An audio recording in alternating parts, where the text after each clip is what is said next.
While the 20th century was defined by a fear of Malthusian overpopulation, a planet teeming with too many people for its resources to sustain, the 21st century is slowly awakening to a far more insidious and perhaps more destabilizing demographic threat. It is a silent crisis unfolding not in crowded refugee camps or sprawling megacities, but in the quiet, empty maternity wards and shuttered primary schools of the world's most advanced nations.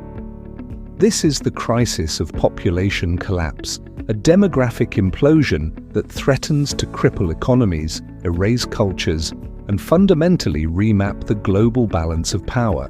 This is not a distant, speculative future. For a growing number of countries, it is a mathematical certainty, a ticking time bomb whose fuse has already been lit.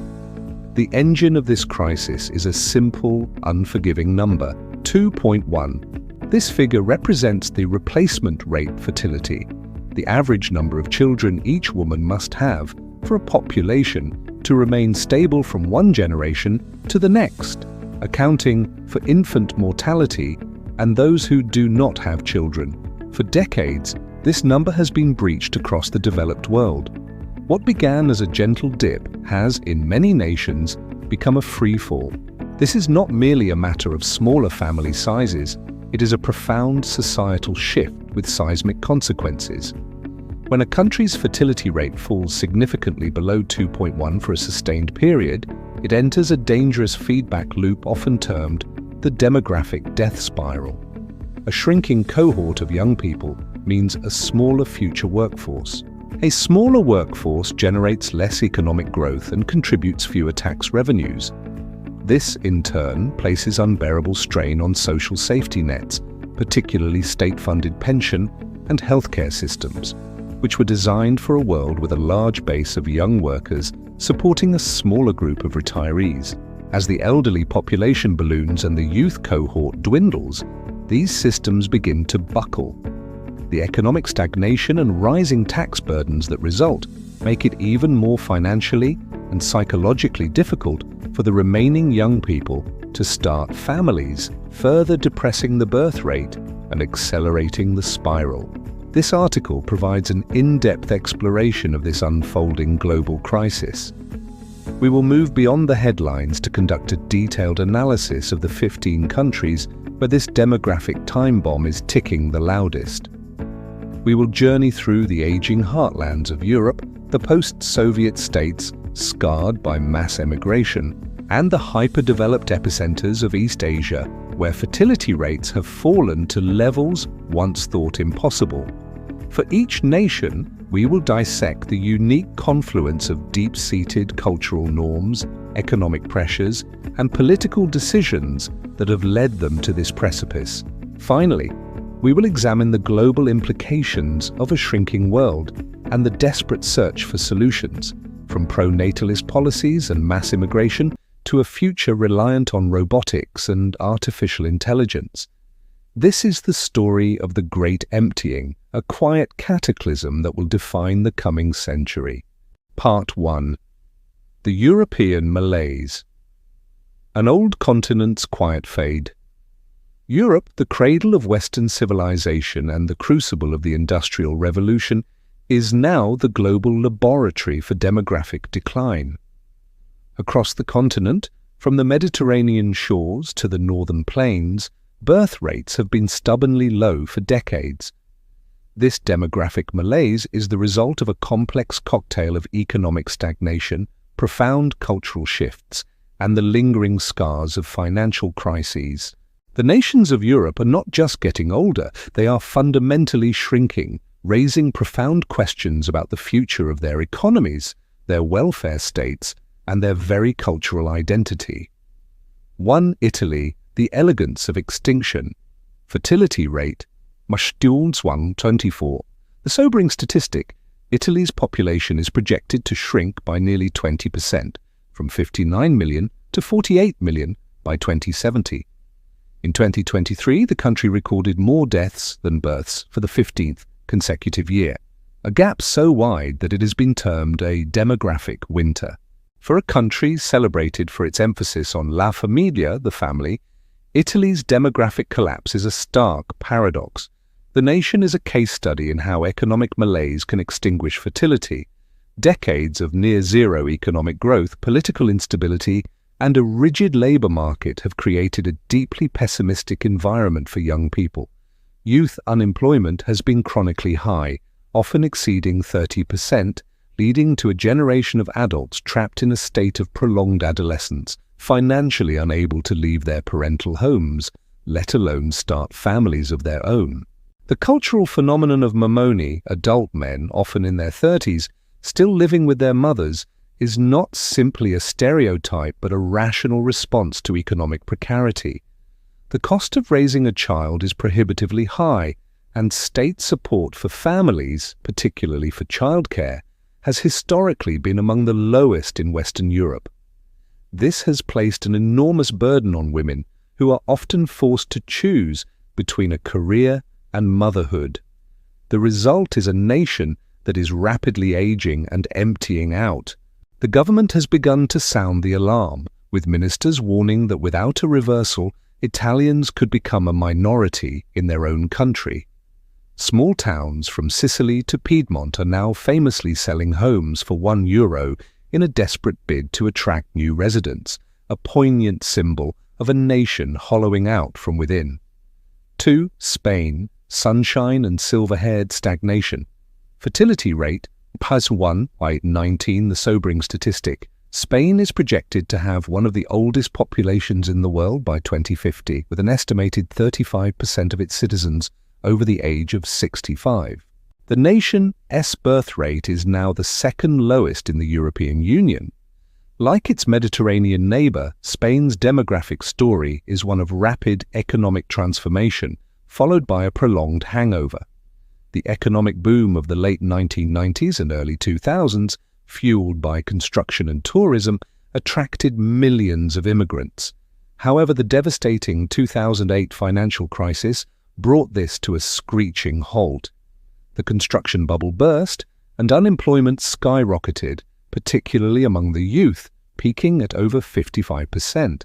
This economic trauma has left deep scars on the national psyche. A generation of Spaniards came of age in an environment of crisis and austerity, instilling a deep-seated financial caution that has suppressed family formation. The prevalence of temporary, insecure job contracts has made long-term planning, such as having children, feel like an impossible gamble. Furthermore, profound social changes have played a significant role. The decline of the Catholic Church's influence, rapid urbanization, and the empowerment of women in the workforce have shifted societal priorities away from the traditional large family model. While Spain's high quality of life and sunny climate make it a prime destination for Northern European retirees, this influx of an older demographic only exacerbates the age imbalance. The nation now faces a pension bomb, with a shrinking base of workers tasked with supporting an ever-growing population of retirees, a challenge that threatens the very foundation of its social contract. 3. Greece, a crisis with no children. Fertility rate, from 1.32, the sobering statistic. Greece has lost over 500,000 of its most educated and skilled young people to emigration since the 2010 debt crisis, a phenomenon known as the brain drain. The Greek demographic crisis is a story of a nation pushed to the brink. The sovereign debt crisis that began in 2010 plunged the country into a depression deeper and longer than America's Great Depression. Savage austerity measures imposed as a condition of international bailouts led to drastic cuts in public services, soaring taxes, and an economic contraction that wiped out 25% of the country's GDP. For young Greeks, the future evaporated overnight. Youth unemployment soared past 60%, and those who could find work were often in low-paid, precarious jobs. Faced with a seemingly hopeless situation, an estimated 500,000 people, mostly young and highly skilled professionals, left the country. This mass exodus not only hollowed out the workforce, but also removed a huge portion of the population that would have been in its prime childbearing years. The result is a nation doubly afflicted, a low birth rate among those who stayed, compounded by the mass departure of those most likely to have had children. The demographic pyramid has been inverted, with Athens now described as a city of the old. For Greece, the path to demographic recovery is intimately tied to its economic revival, a long and arduous process for a nation still grappling with the ghosts of its recent past. For Poland, the hollowing of the heartland fertility rate, but is stood to 129. The sobering statistic. Since joining the European Union in 2004, an estimated 2 million Poles, primarily young adults, have left the country to live and work abroad. Poland's demographic story is one of post-communist success, breeding an unexpected crisis. The country's transition to a market economy was remarkably successful, leading to decades of strong economic growth. However, its accession to the EU in 2004 opened the floodgates of opportunity for its citizens to seek higher wages and better prospects in wealthier Western European nations like the United Kingdom, Germany, and Ireland. This created a massive wave of emigration that fundamentally altered the country's demographic landscape. It was not the unemployed who left, but often the most ambitious, educated, and entrepreneurial young Poles. This brain drain created significant labor shortages at home and, crucially, removed a massive cohort of potential parents from the population. While many send remittances back home, their children are born and raised abroad, contributing to the demographics of their host countries, not Poland. The Polish government, led by the Conservative Law and Justice (PiS) party, for many years recognized the crisis and implemented one of Europe's most generous pro-natalist policies, the 500-plus program, which provided a significant monthly cash benefit for every second and subsequent child. While the policy initially caused a slight uptick in births, its effects proved temporary and insufficient to counteract the powerful economic and cultural forces driving low fertility and high emigration. Poland stands as a stark example of how even a robust economy cannot guarantee demographic stability when the lure of greater opportunity abroad proves irresistible for its youth. 5. Portugal, the land of goodbyes, fertility rate. 1.35. The sobering statistic. Portugal has one of the highest emigration rates in Europe. It is estimated that over 20% of all Portuguese-born people now live outside of Portugal. Portugal, a nation with a long and storied history of exploration and emigration, is now experiencing a modern exodus that is draining its future. Like Greece, it was hit hard by the Eurozone debt crisis, leading to a painful bailout and years of austerity. This accelerated an already existing trend of high emigration. The core of Portugal's problem is a low-wage, low-productivity economy that fails to provide sufficient opportunities for its highly educated youth. Portugal has made significant strides in education over the past few decades, yet its economy has not kept pace. This creates a frustrating mismatch where young graduates, armed with degrees and skills, find themselves in precarious, low-paid jobs. The rational choice for many is to leave. Germany, Switzerland, and France are common destinations where their skills are better rewarded. This constant outflow of human capital not only depresses the birth rate, but also traps the country in a low-growth cycle. With 1 in 5 of its native-born citizens living abroad, Portugal is a nation that is, in a very real sense, exporting its own future. Part 2. The post-Soviet shadow and the scars of war. In the nations of Eastern Europe, the demographic crisis is compounded by the traumatic legacy of the 20th century. The collapse of the Soviet Union unleashed not only freedom, but also decades of economic turmoil, social upheaval, and mass emigration. This has created a perfect storm of demographic decline, which has been catastrophically amplified in Ukraine by the brutal realities of war. 6. Romania. A nation. Dispersed fertility rate. 1.56. The sobering statistic. It is estimated that Romania has lost between 3 to 4 million people to emigration since 1990, one of the largest peaceful exoduses in modern history. The fall of Nicolae Ceausescu's oppressive communist regime in 1989 opened a long sealed border. The decades since have been marked by a continuous and massive outflow of people. This exodus occurred in two major waves, the first in the chaotic 1990s and the second after Romania joined the EU in 2007, granting its citizens the freedom to work across the continent. Millions of Romanians left in search of better-paying jobs in Italy, Spain, and Germany, primarily in sectors like construction, agriculture, and healthcare. This has led to the phenomenon of Euro-orphans, children left behind to be raised by grandparents or relatives while their parents work abroad. The social fabric of rural Romania, in particular, has been torn apart, with entire villages populated only by the very old and the very young. While remittances sent home provide a crucial economic lifeline, the demographic cost has been immense. The nation's workforce has been depleted, and its birth rate, while slightly higher than some of its neighbours, is nowhere near enough to compensate for the sheer volume of people who have left. 7. The Baltic states, Estonia, Latvia, Lithuania. A victory laced with loss. Fertility rate, Latvia 155, Lithuania 150, Estonia 158. The sobering statistic. Since regaining independence in 1991, the populations of Latvia and Lithuania have shrunk by over 25%, one of the steepest declines anywhere in the world.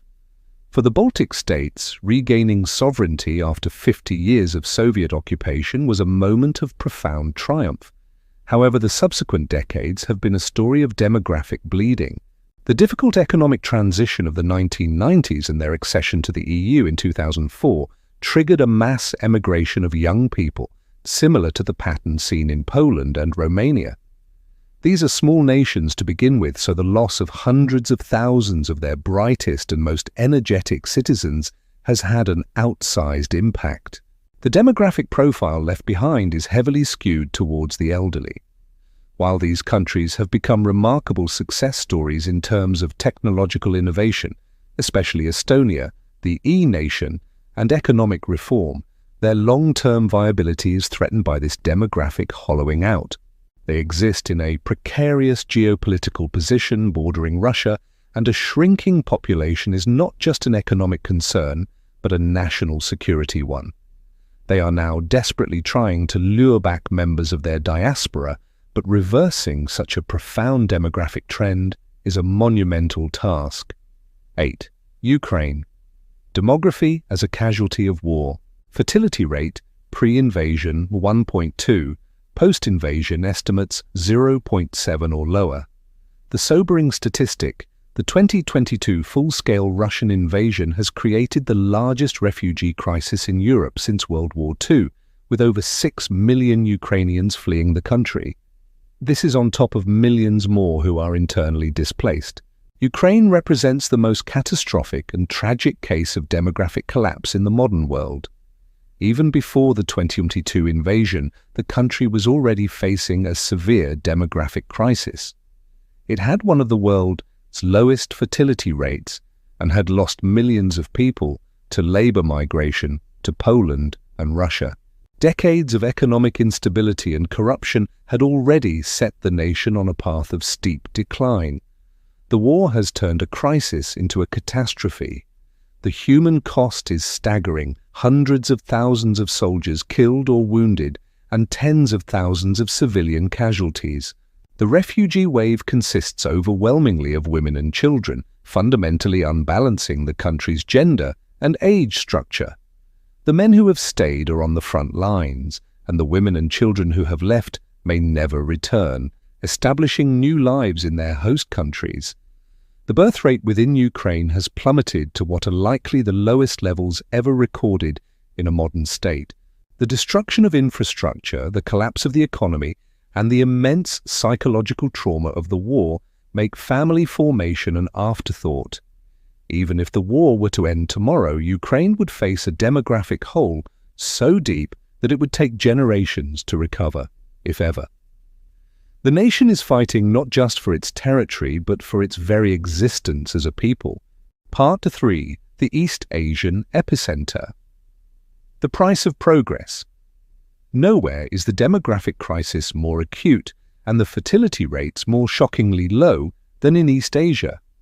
The very nations hailed as post-war economic miracles, Japan, South Korea, China, Taiwan, Singapore, are now the epicenters of population collapse.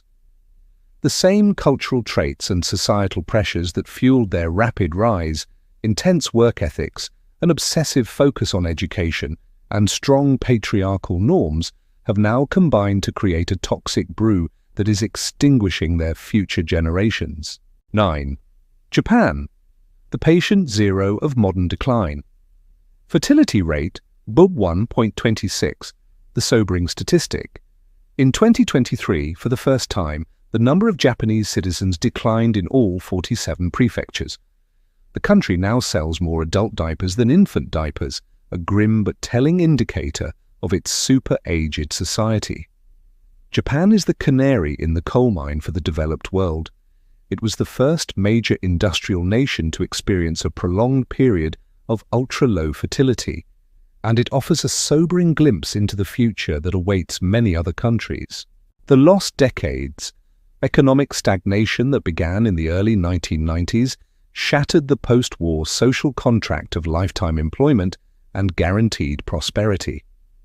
For younger generations, jobs became more precarious and wages stagnated. This economic anxiety is layered on top of a deeply ingrained culture of overwork. The phenomenon of karoshi, or death from overwork, is a testament to an extreme work ethic that leaves little time or energy for family life. The cost of raising a child, particularly the astronomical expense of private education and cram schools, juku, is another major deterrent. Furthermore, deeply entrenched gender roles place a disproportionate burden of childcare and housework on women, forcing many to choose between a career and a family. In response, Japan has become a world leader in adapting to a shrinking society. It is at the forefront of developing robotics and AI to care for its massive elderly population and to fill labor shortages in factories and service industries. Its society has adapted with a focus on social harmony and stability. Yet these are adaptations, not solutions. The fundamental problem remains: a nation that is slowly but surely vanishing. 10. China, the crushing legacy of the one-child policy fertility rate, GIATA 1.09. The sobering statistic: China's population officially began to decline in 2022, a historic turning point far earlier than experts predicted. The UN projects that its population could fall below 800 million by 2100, a loss of over 600 million people. For decades, the world was conditioned to think of China's population as a problem of too many. The brutally enforced one-child policy implemented in 1980 was the government's solution. It succeeded in curbing population growth, but it has left behind a demographic time bomb that now poses a graver threat to China's future than overpopulation ever did. The policy created a generation of little emperors and dramatically skewed the country's gender balance due to a cultural preference for sons. But its most profound legacy is the 4-2-1 problem, a single adult child who is solely responsible for the care of 2 aging parents and eventually 4 grandparents. This immense familial burden, combined with the soaring costs of living, education and healthcare, has made having more than one child, or any child at all, an unthinkable prospect for many young Chinese. The government, realizing its catastrophic error, abruptly ended the policy in 2016 and has since been frantically encouraging citizens to have more children. But it is proving impossible to reverse decades of social engineering. A culture of small families has become deeply ingrained. Young people, facing intense professional pressure in the 996 work culture, 9 a.m. to 9 p.m. 6 days a week, and a bleak economic outlook with record youth unemployment are increasingly lying flat, tangping, a form of social protest that involves opting out of the rat race of work, marriage, and childbirth. China now faces the terrifying prospect of growing old before it has a chance to grow truly rich, a demographic headwind that could derail its ambitions of global supremacy.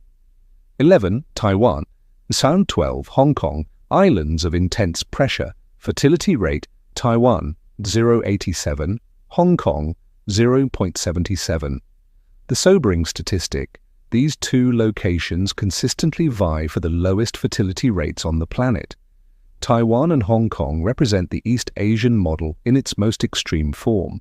As densely populated, high-cost islands with intensely competitive market economies, they have become incredibly difficult places to raise a family. The core of the problem is economic. Both have some of the least affordable housing markets in the world, with apartment prices in Hong Kong being notoriously astronomical.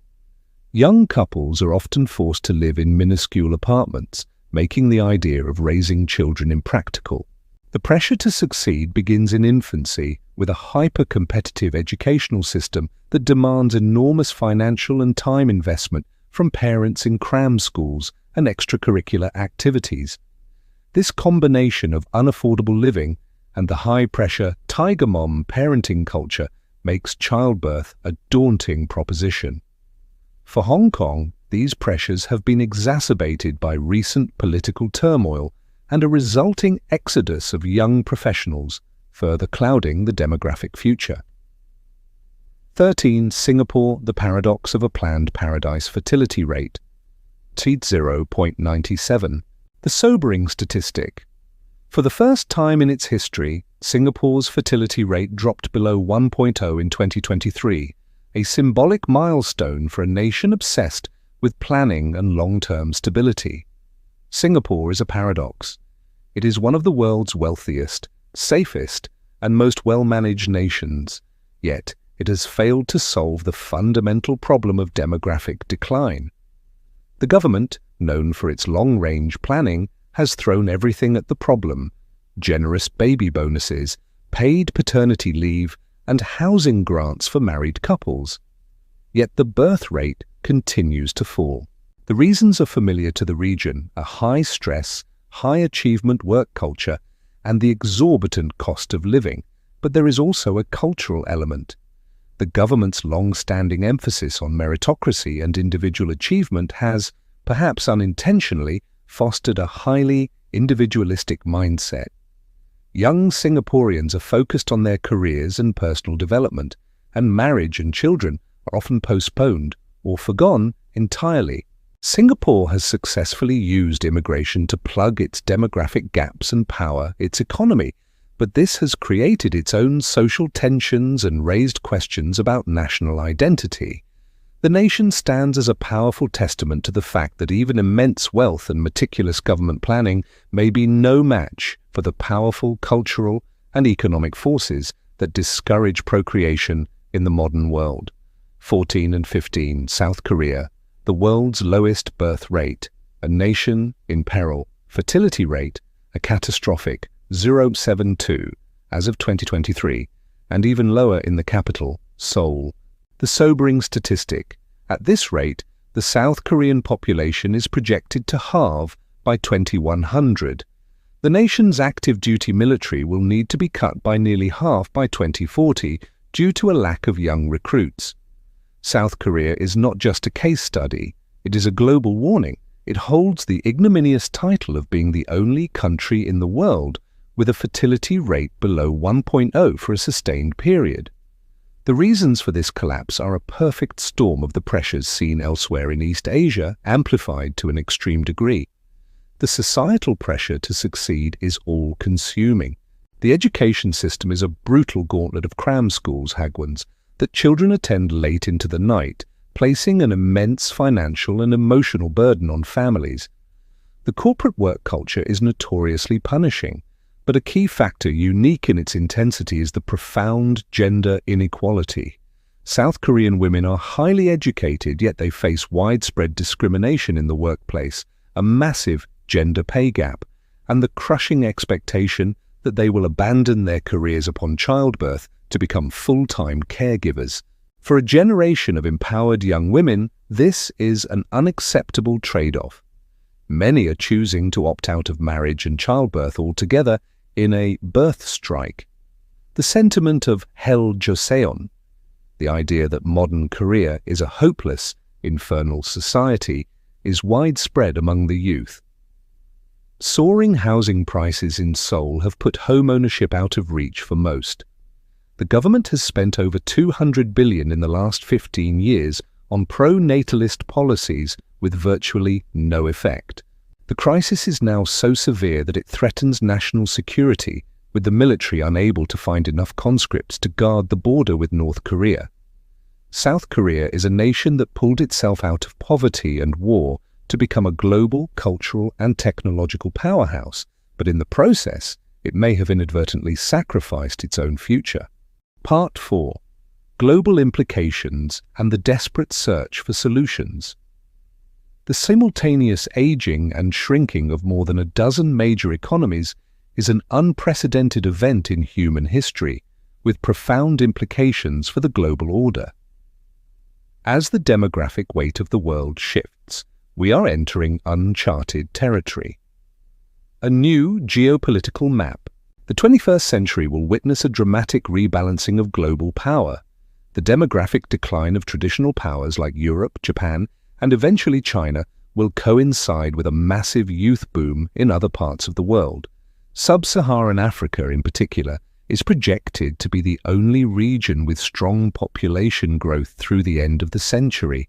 Nigeria, for example, is forecast to surpass the United States in population by 2050. Similarly, nations in South and Southeast Asia like India, Indonesia, and the Philippines will possess a significant demographic dividend of young workers. This shift will redraw economic and military maps. Nations with growing youthful populations will become increasingly important markets and manufacturing hubs. Their growing workforces will give them a significant advantage over the shrinking, aging economies of the developed world. Geopolitically, the world will likely become more multipolar as the relative power of the West and East Asia wanes. The search for solutions. Faced with this existential threat, governments are scrambling to find solutions. These efforts can be broadly categorized into 3 approaches. 1. Pro-natalist policies, more babies. This is the most direct approach. Governments offer financial incentives to encourage people to have more children. Hungary, under Prime Minister Viktor Orban, has implemented one of the most aggressive pro-family policies in the world, including lifetime income tax exemptions for women who have 4 or more children, large housing grants, and subsidized loans. France has long had a system of heavily subsidized high-quality public daycare, creches. While these policies can cause temporary bumps in the birth rate, no country has successfully managed to raise its fertility rate back to the replacement level of 2.1 through incentives alone. The cultural and economic forces discouraging childbirth are simply too powerful. 2. Immigration, more people. This is the fastest and most effective way to counteract population decline. Countries like Canada have built their entire economic strategy around high levels of skilled immigration, setting ambitious annual targets to bring in hundreds of thousands of new residents to fuel population growth and fill labor shortages. Germany's decision to welcome over 1 million refugees in 2015, while controversial, had a significant positive impact on its demographics. However, immigration is not a panacea. It often sparks intense political backlash and raises complex challenges related to social integration, cultural identity, and strain on public services. For ethnically homogeneous and historically closed-off societies like Japan and South Korea, embracing mass immigration on the scale required would mean a fundamental redefinition of their national identity. 3. Technological adaptation, more productivity. This approach accepts a smaller population as inevitable and seeks to mitigate its effects through technology. Japan is the world leader in this area. Faced with a critical shortage of caregivers, Japanese companies are developing sophisticated robots to assist the elderly with mobility, companionship, and daily tasks. Factories are being increasingly automated to maintain production levels with fewer workers. The promise of artificial intelligence is that it could dramatically boost productivity, allowing a smaller workforce to generate the same or even greater economic output. However, a society composed primarily of the elderly and cared for by robots raises profound philosophical questions about human connection and the meaning of community. The demographic collapse unfolding across the world as most developed nations is more than just a collection of sobering statistics. It is a quiet revolution that is reshaping our world in ways we are only beginning to comprehend. It challenges the post-war economic model built on endless growth, threatens the social solidarity of the welfare state, and forces a difficult conversation about national identity in an age of mass mobility. The 15 countries detailed in this analysis are at the vanguard of this profound transformation. Their struggles are a preview of the challenges that will soon confront many other nations, including, eventually, the United States. The ticking bomb is not just about the numbers on a chart, it is about the future of family, community, and culture.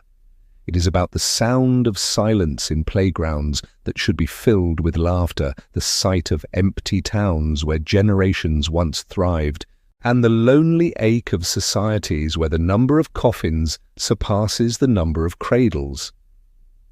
There are no easy answers. The solutions being attempted, encouraging births, embracing immigrants, or innovating with technology, all come with their own profound trade-offs. What is certain is that the world of the 21st century will not be defined by a population explosion, but by the complex, often painful process of aging and shrinking. The great challenge for humanity will be to manage this unprecedented demographic shift with wisdom, foresight, and compassion, forging a new model of prosperity and community for a world with fewer people. The bomb is ticking, and how we choose to respond will define the world our descendants inherit.